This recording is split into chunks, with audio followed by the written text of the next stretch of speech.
Ito ay shortcut guys, para paglabas mo na ay Tagaytay. Di ko alam kung saan barangay, pero ang cute ng mga tricycle dito, mga tok-tok na lahat, no? Ang sarap naman dito, hindi ganun kainit. Ay sarado. Tagaytay po ng hotel. Sayang, ganda pa naman sana dito. So ang hindi ko palang nagagawa dito sa Tagaytay guys is ang magpalipad ng drone. Wow! Nagsilip lang tayo guys. Oh. Kaso medyo foggy. Pero ang ganda niya oh. Para siyang fantasy world. Pero di pa nakapunta sa fantasy world parang ang sarap dun oh. Tapos kita mo yung Taal Lake. Ganda. Yan, danda natin palabas dun sa may Talisay. Tapos kakaliwa tayo. Kanina sa silang ahon tayo ng ahon. Yun oh, dun tayo galing no.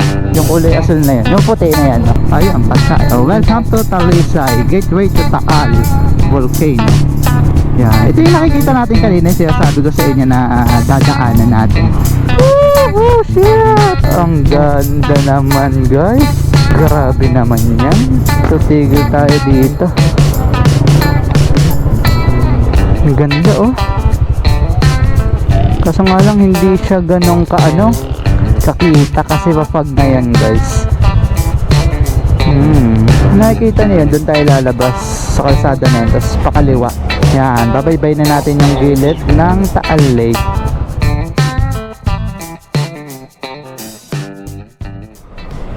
Mahal ngayon 67 no, pero kung sa atin 65 67 unleaded.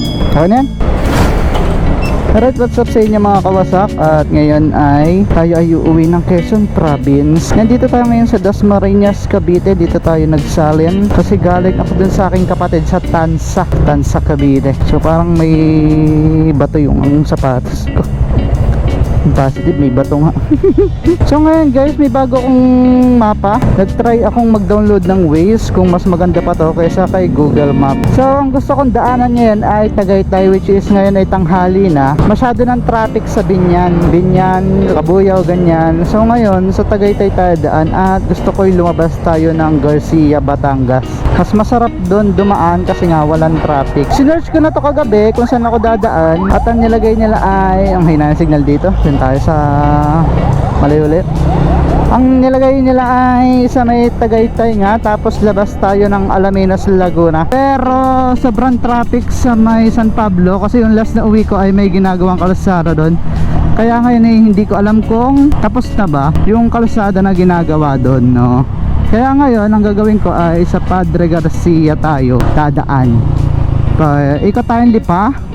Dadaan tayo ng Lipa, Batangas. Tapos ikot tayo hanggang San Antonio, Quezon. Labas tayo ng Chaong, Quezon, no? Sa may Lipa lang tayo matatraffic. Ngayon ay Tagaytay naman tayo dadaan dito sa may Silang. Tapos tagos tayo ng Tagaytay. Labas tayo ng Tanawan ba yun? Tanawan, Batangas. Hindi ko alam. Basta ikotin natin yung dadaan tayo sa gilid ng Taal Lake.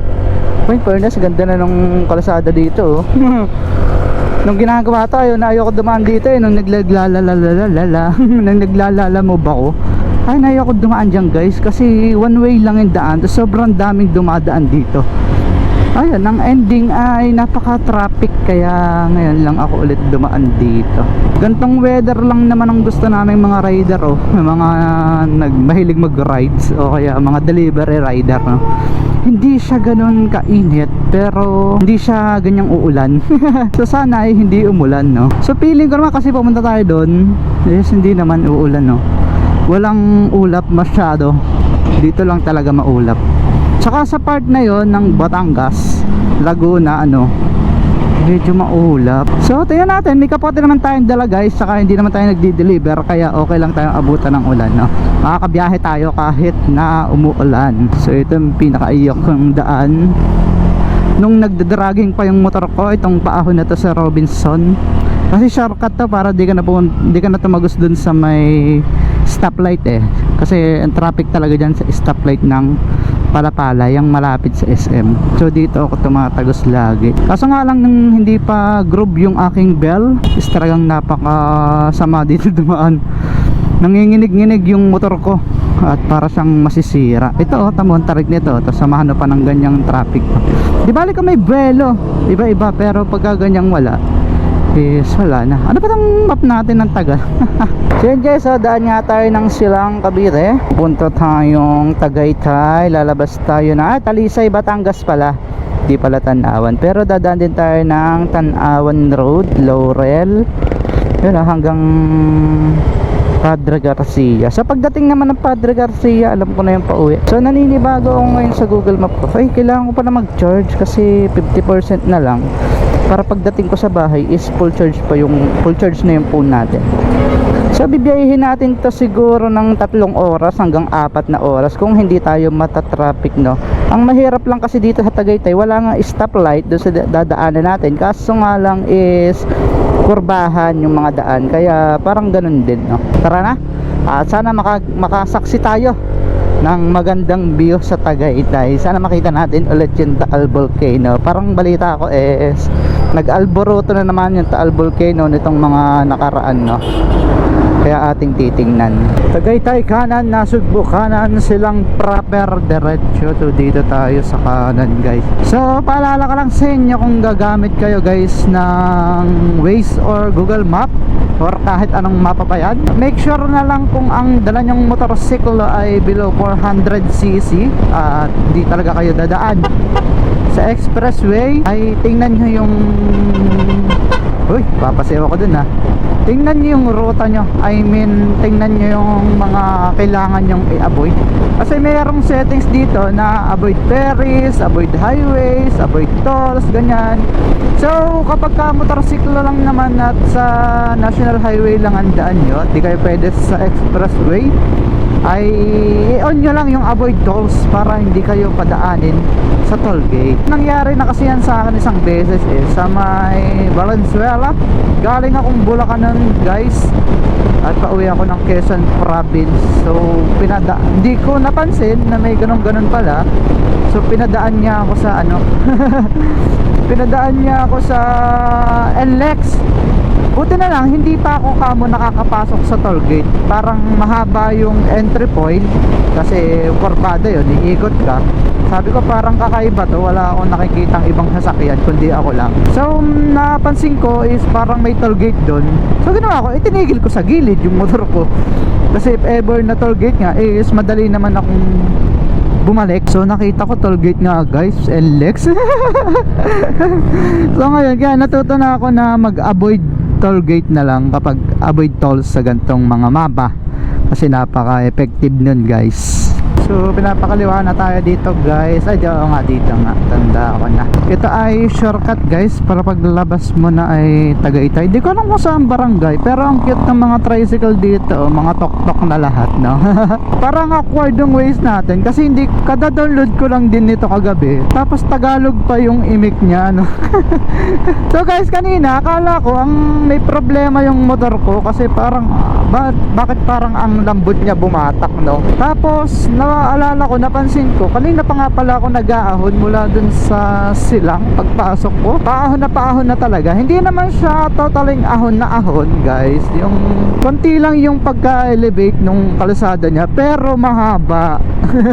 Sabi ko, bakit parang walang persa yung motor ko? Akala ko may problema na naman, ay gastos na naman sa ay guys, nga pala, napaka-effective nitong di ba pag ganito yung suot natin riding jersey lang, pag tanghali is sobrang init sa balat, tapos pag naman malamig ang lamig din sa balat. Tulad dito, ang lamig ngayon, pero itong pants ko lang, itong paa ko lang ang nilalamig, kasi ito ay walang suson, manipis lang talaga to. Pero itong riding jersey natin sa taas, manipis siya, pero naglagay ako ng rash guard sa loob. So napaka-effective niya guys, lalo sa initan, no. 'Di ba pag riding jersey lang is masakit sa balat, yung lagi kong nirereklamo. Tapos ngayon naisip ko magsuot ako ng rash guard, yung mga anti-UV, yung mga pang swimming natin. Ayun, ang sarap niya sa balat guys. Kahit ngayon malamig, hindi ko napipil yung lamig, parang normal lang. May konting lamig pero hindi katulad ditong sa paa ko, Nilalamig talaga yung sapa ko kasi manipis lang talaga to at wala akong susun sa loob. Pero dito sa mga braso at katawan ko guys is hindi ako nakakaramdam ng lamig, parang normal lang. Tapos pag sobrang init, hindi siya ganun kasakit sa balat. Oo, ramdam mo yung init na hindi, ramdam mo yung init ng gawa ng araw kasi syempre ano yung temperature ng katawan mo tataas. Pero yung init na sasabihin mong masakit, ay hindi mo na mararamdaman. Uy, grabe guys, oh. Dito pala yung Starbucks sa Tagaytay. Parang masarap dito mag-date. Ay, nasa Tagaytay na nga pala tayo. Sana may mapwestuhan tayong no? Magandang pwesto, nakita yung Taal Lake or Taal Volcano. Para naman may pang-post naman tayo kasi tagal na nating walang post. Tagal na nating walang picture na sa Facebook, no? Puro picture natin tamang palalamove lang. Nga pala, hindi tayo nakalalamove bag ngayon. Naka-ano tayo ngayon? Naka-top box. Kasi parang ang weird naman, gagala ka, nakalalamove bag ka. Ay, sarado to. Dun sana masarap eh. Ang weird naman guys, no? Gagala ka nga, naka-ano ka, nakalalamove bag. Baka sabihin pag kada tigil mo sabihin ayun oh. Baka sabihin sa'yo ay wala po dito yung nagbook niyan. Charot. So wala tayong makitang magandang spot para matingnan ng ayos. So siguro dun sa dadaanan natin madami naman. Pero gusto ko dito kasi mas mataas dito kaysa dun sa kabila. Ang sarap naman dito, hindi ganun kainit. Alam nyo guys, isa din sa pangarap ko yun na makapag-staycation dito sa Tagaytay. I mean, kahit overnight lang, no? Ito oh. Sige, balik tayo. No parking, standby anytime. Baka naman meron pang ibang view doon. Doon na lang tayo, no? Ano nga ba tayo? Yun nga, parang gusto kong dito, staycation. Ay, sarado. Tagaytay Econo Hotel. Sayang, oh. Ang ganda pa naman sana dito, oh. So ang hindi ka palang nagagawa dito sa Tagaytay guys is ang magpalipad ng drone. So paano ba ako makakapasok dito? Kahit magkape man lang. So hanap tayo ng ibang pwesto. Pero ang ganda dito mag drone shop, no? Kaso nga lang maulap. So sa lahat ng mga pinuntahan kong magagandang lugar guys is dito pa lang ako hindi nakapagpalipad ng drone. Alam nyo kung bakit? Kasi kada punta ko talaga dito is napakalakas ng hangin. Kaya hindi ko maano yung pagpapalipad ng drone. Sarado. Ang dami pala ditong yung puntahan na yung ang tawag doon, yung parang view deck. Uy, putang ina, sarap din dito. Kaso nga lang, ang problema mo is kapag ka nag-aalboroto yung Bulkang Taal, no? Katulad nung minsan, yung nagbuga siya ng napakaraming abo.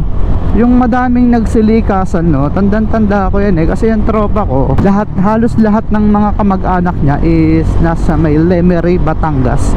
Malapit dun. Talaga namang yung abo nga abot sa Candelaria, Quezon, sa Quezon Province. Tapos pa doon sa mismong Batangas na, no? Talagang nagsilikasan sila, punta sila ng Quezon Province. Parang namang reunion kasi lahat ng kamag-anak. Pero sobrang dami nila kasi hindi naman lahat ng sumama kamag-anak lang Madami din sumama. Syempre yung mga kapitbahay na malalapit dun sa pamilya is isinama na kasi nga wala naman silang mapupuntahang iba. So mga kawasak, nandito na tayo sa Ligaya Drive papunta ng Talisay, Batangas. Parang ba nalalaman kasi iniimik nitong Waze yung Google Map ko kasi guys, yung dati kong ginagamit is naka-off yung ganyan kasi naiingayan ako. Salasala naman yung itinuturo niyang location, I mean ruta, kaya in-off ko na lang. Ito, hindi ko pa na-off. Kaya nga, nalalaman ko kung ano bang kalsada yung nililikoan ko. Katulad kanina, lumiko sa Ligaya Drive. Grabe. Sabi na sa inyo, mas masarap dun sa una nating tinigilan guys, kung bukas lang kasi mas mataas. Doon kita mo ngayon, pababa na to. So dito, may tinigilan ako dati. Baka pwede namang makiusap na tumigil, no? So paano tayo makikiusap dyan?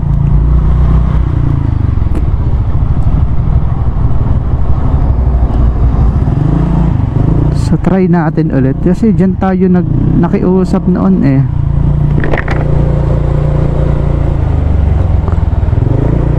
Dito oh. Wow! Isilip lang tayo guys. Oh. Kaso medyo ma-foggy foggy. Kaya yun doon tayo dadaan mamaya. Pakita ko sa inyo doon. So ngayon nahatok-tok pa ito pa oh. Iikutin natin yan papunta doon So sana hindi tayo sitahin dito kasi hindi naman tayo magtatagal. Gusto lang natin mag-picture. Ay nga pala, na-miss ko to yung top box ko Naka-top box nga pala tayo ngayon. Ang pogi, di na ako sanay. By the way guys, na-i-vlog ko na nga pala to, pero ang sarap balik-balikan Hindi ko alam kung hotel ba to or what, pero ang ganda niya para siyang fantasy world. Pero di pa ako nakapunta sa fantasy world parang ang sarap dun Tapos kita mo yung Taal Lake. Ganda. So yan, danda natin palabas dun sa may Talisay, tas kakaliwa tayo at babaybayin natin yan gilid ng Taal Lake papunta ng Tanawan, Batangas, tapos Lipa, tapos Padre Garcia, San Antonio, Quezon, Chaong, Quezon, saka Candelaria, Quezon Ganda sana pinapaupahan to I mean pinapa-staycationan. Magkano kaya dito guys? Sa mga wala kasi mapagtanungan bukas yung mga pinto, may sasakyan pero walang tao, kaya walang mapagtanungan guys. So sa mga nakakaalam kung ano bang staycation to or hotel or resort, please paki-comment na lang guys para makapag-inquire parang ang sarap dito. Kaso nga lang ngayon sa taglamig maulan na. Sana naman kapag ka mag-staycation tayo ng ganyan hindi maulan. Kasi sobrang pagi na kapag ka maulan Yan guys, at tayo ay tuloy na ulit sa biyahe. Hindi ko alam kung titigil pa tayo or bagalan na lang yung takbo natin kapag may nakikita tayong mga lugar na magaganda.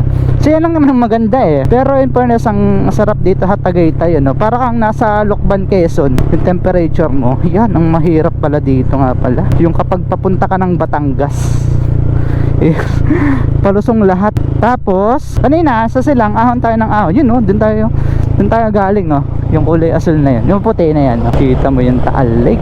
So hindi ko alam kung resort ba yan or hotel So ito ang mahirap sa automatic kapag ka palusong. Shit, umuulan na ata, pumapatak na guys. So sana hindi tayo abutan dito ng ulan kasi wala tayong sisilungan. Kakapalan ko talaga mukha ko, makasilong lang sa mga bahay-bahay na makikita ko. Para ka lang dito sa Lokban yung temperature. Malamig ng konti sa Lokban. So yung mahirap nga pala dito sa automatic guys is mahina yung engine brake mo. Kailangan mo talaga ng preno. Pero kung manual ka, mag-segunda ka lang o trasera, siguro segunda goods na pababa, is magkaka-engine brake ka na hindi naman na mapapersa yung preno mo. Pero sa katulad nitong automatic transmission na naka CVT is wala kang magagawa kundi mag-preno at saka mag-minor. Pero pagka manual naman hayaan mo na sa segunda yan, tuloy-tuloy yung andar mo ng mabagal Ito na naman tayo kapag mataas yung pinupuntahan natin, parang nabibingi-bingi 180 by Chef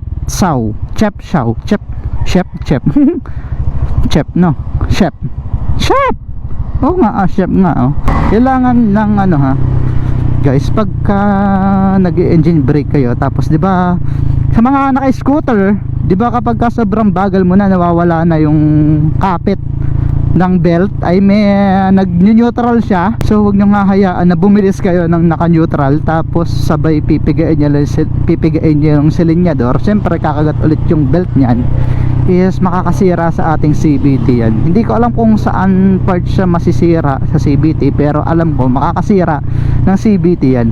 Kumbaga kung sa manual transmission ay naka-neutral ka, tapos naka-clutch ka, tapos naka-primera, parang ganon, tapos mabilis ang takbo mo, try mong biglain mo yung bitaw ng clutch mo sa mabilis na takbo, tapos naka-primera ka.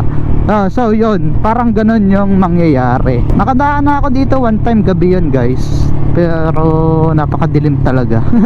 So suggestion ko lang, kung dadaan kayo dito ng gabi, make sure na may mini driving light kayo para mas convenient tsaka mas kita niyo yung kalsada. Pero kung wala naman is okay lang din, kaso nga lang magdahan-dahan lang kayo. Tsaka kapag lalo kung bumaba na yung fog, ayun, patay. Welcome to Talisay, gateway to Taal Volcano. Yan. Ito yung nakikita natin kanina, sabi ko sa inyo na dadaanan natin. Ito po guys, oh. Tambayan kasi to. So para hindi tambayan, ginawa nilang nilagyan nila ng trapal. So kada biyahe ko dito, ang dami ditong pumupunta, tumatambay ng mga nakamotor. Tapos ngayon ginawa nila ng trapal na. So yan, kung tingnan natin sa mapa guys, so di ba? Ay papunta pa lang pala tayo dun sa gilid ng Taal Volcano, sa Taal Lake, no?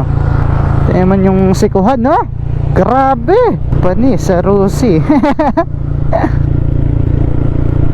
No, ayan, no?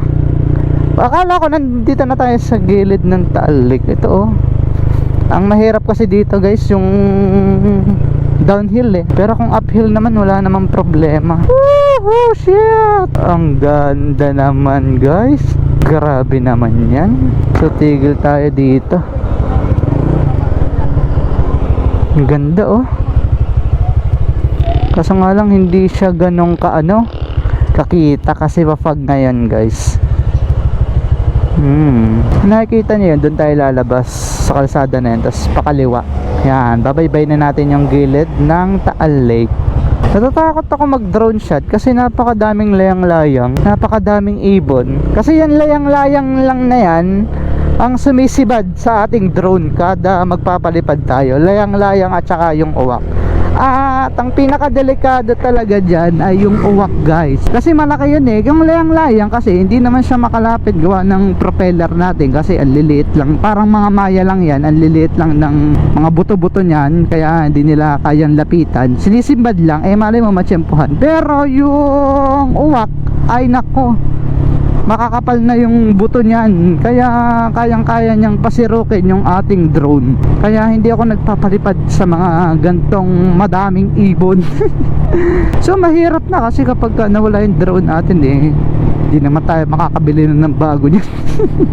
Mostly nagpapalipad lang talaga ako yung sa alam kong pag sumirok, kapag nagkaroon ng problema at bumagsak is kaya nating makuha. Pero pag katulad nito na nasa bundok tayo, tapos papalipad tayo sa malayo, tapos kabundukan yung babagsakan is mahirap na mahirap na sumugal. 47 kilometers papunta sa Garcia.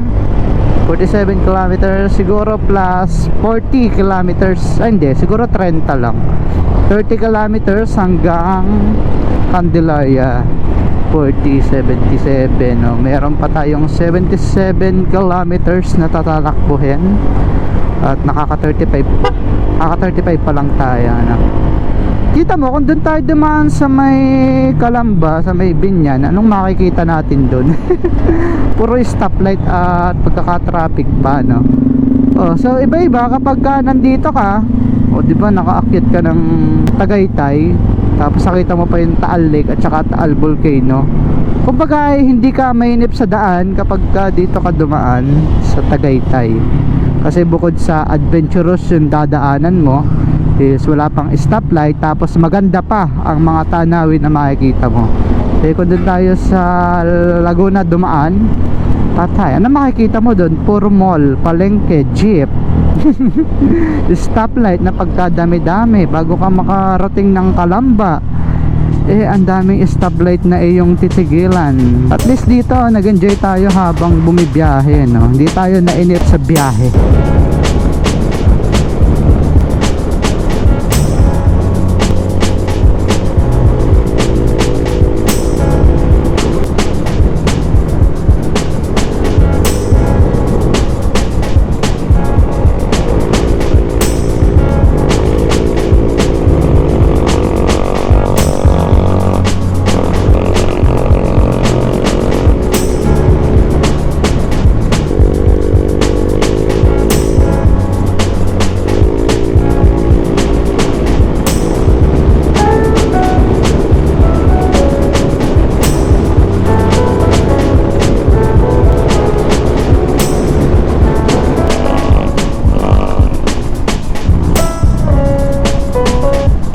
So guys, lagpas tayo dun sa dapat kung liko ano. Nandito tayo sa Pure Gold pa. Sa pagdating dito sa Pure Gold na to, at saka dun sa kabila sa Robinson, ewan kung dadaanan natin tong Robinson Lipa is medyo alam ko na yung daan hanggang Padre Garcia. Kasi dito sa may Lipa is yung side ng tatay ko is taga dito talaga. Yung tatay ko ay taga dito, pero taga Candelaria sila dati. Lumipat lang yung pamilya niya dito sa Lipa, tapos nakapag-asawa si tatay is doon na sila nag-stay sa Candelaria, Quezon. Kaya tubong Candelaria ako, kahit na yung tatay ko ay taga dito sa Lipa, Batangas. Kaya medyo sa ulo ko yung daan, kasi nabubuhay pa yung lola ko is madalas din naman kaming pumunta dito sa Lipa. Welcome to Padre Garcia, Batangas, yung cattle trading capital of the Philippines. So kung mga gusto mong bumili ng baka guys, dito ka pumunta sa Padre Garcia at dito ka makakabili ng bakang hinahanap mo.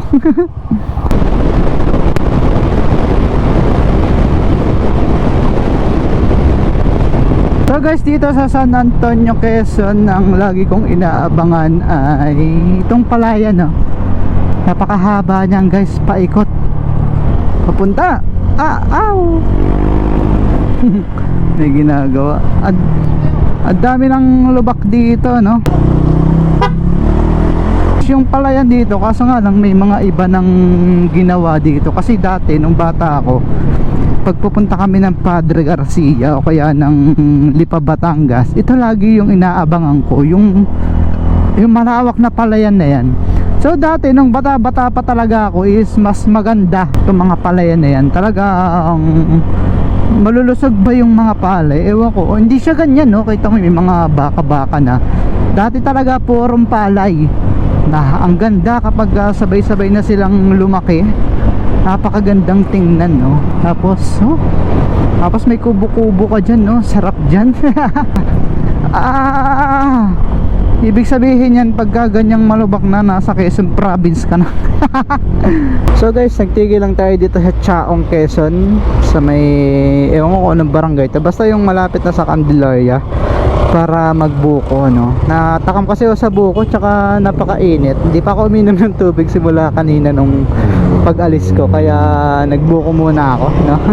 So sa mga mag-rides papuntang Bicol or Pagbilao papuntang Lucena, kung madadaan kayo dito sa Chaong, Quezon, is madami ditong bukuhan. Makalagpas lang yan ng diversion road, pagka galing kayo ng Manila, no? Meron din naman sa kabilang side, dun sa nandaan nyo ay sa Laguna, sa Los Baños, sa Mahayhay, is part ng Los Baños. Meron ding mga bukuhan doon at napakarami doon guys. Welcome to Municipality of Candelaria, Quezon. Yun lang guys, nandito tayo sa atin. So hindi ako dyan dadaan sa may diretso kasi napaka-traffic dyan. Kasi lahat ng bus dyan dumadaan, tsaka mga trucks. Two way lang naman yon, papunta at pabalik, no? Kaya dito tayo sa looban. Ito yung dati kong school, LMI. Yun lang guys, hanggang dito lang siguro. At kung nakaabot ka dito sa ating video hanggang dito sa dulo, is maraming salamat sa inyo, no? Sa mga suporta nyo, maraming salamat sa pagsama sa aking paglalakbay. Kaya lang guys, hanggang dito lang kasi napakainit at ang traffic. Hanggang sa susunod nating vlog. And salamat sa inyo lahat. Salamat sa mga umabot dito. Ride safe always mga kawasak. And wala tayo energy kasi hindi, nahihiya akong sumigaw dito. Peace out na lang. Butas, oh. Bye bye.